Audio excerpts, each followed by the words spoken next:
તો હેલો દોસ્તો, કેમ છો ને? આજે આપણે આવી ગયા છે નવી વાર્તા સાથે।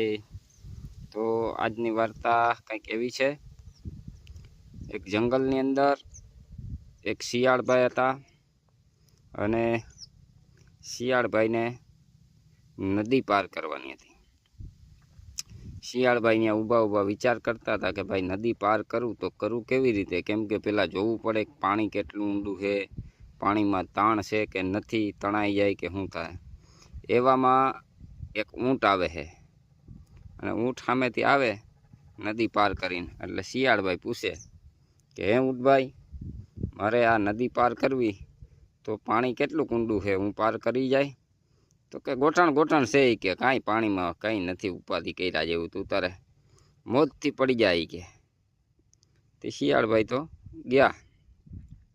જેવું થોડુંક વચ્ચે પૂગ્યો ને તા તો માંડ્યો ડૂબવાન, માંડ્યો તણાવવાન, માન હાપડો પાપડો બાપો કરતો કાંઠે પૂગ્યો, માન કરીને પૂગ્યો।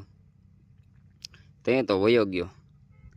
પછી પાછા જઈ ઊંટભાઈ મળ્યા, તે પૂછ્યું કે હે ઊંટભાઈ, તમારે મારી હારે આવું કરાય? તમે તો મારી હારે મિત્રતા કરીને આવું કર્યું? તો કે ના, મેં તો તને સાચું જ કીધું હતું, ગોઠણ પાણી જ હતું, પણ મારા ગોઠણ હતું, તારા ગોઠણ છે કે નહીં એ તારે જોઈ લેવાય નહીં કે, મેં તો તને સાચું જ કીધું હતું।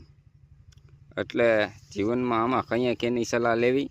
પછી ઊંટભાઈએ ત્યાં કીધું કે ભાઈ, મને તારી હારે કેદીનું કે પેટમાં પાપ હતું, કેદીનું તારી માં, અમે એકવાર રેડી ખાવા જતા હતા ને, બટકું ભરી ગઈ હતી, એટલે હું મોકો જ ગોતતો હતો, જેવો ચીપટીમાં આવ્યો એટલે મેં તને ચીપટીમાં લઈ લીધો। એટલે જીવનમાં કેની સલાહ લેવી, અને સલાહ કદાચ લ્યો તોય થોડુંક આપણે આપણી મનની વાત ને દિલની વાત સાંભળવી જોઈએ। આ વાર્તા મેં સાંભળેલી છે, તમને કીધી, કેવી લાગી કોમેન્ટ કરજો। જય માતાજી।